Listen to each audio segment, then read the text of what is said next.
உங்களுக்கு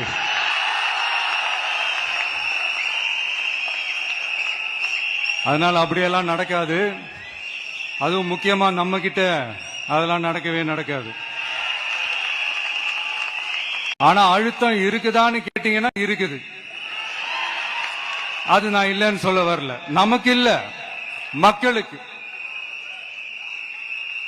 தமிழ்நாட்டை இதுக்கு முன்னாடி ஆண்டவங்களும் சரி பாஜகவுக்கு அடிமையா தான் இருந்திருக்கிறாங்க.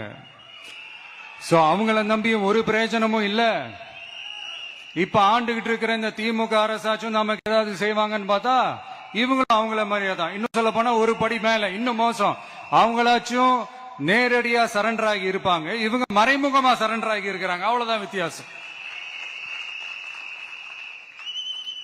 அதனால நீங்க பாத்தீங்கன்னா அவங்களோட அந்த வேஷம் கலைஞ்சிடக்கூடாதுன்றதுக்காக இந்த கலர் கலரா கவர்ச்சிகரமான இந்த அறிவிப்புகள் வெளியிடுறாங்க. நோட்டீஸ் பண்ணிருப்பீங்கன்னு நினைக்கிறேன்.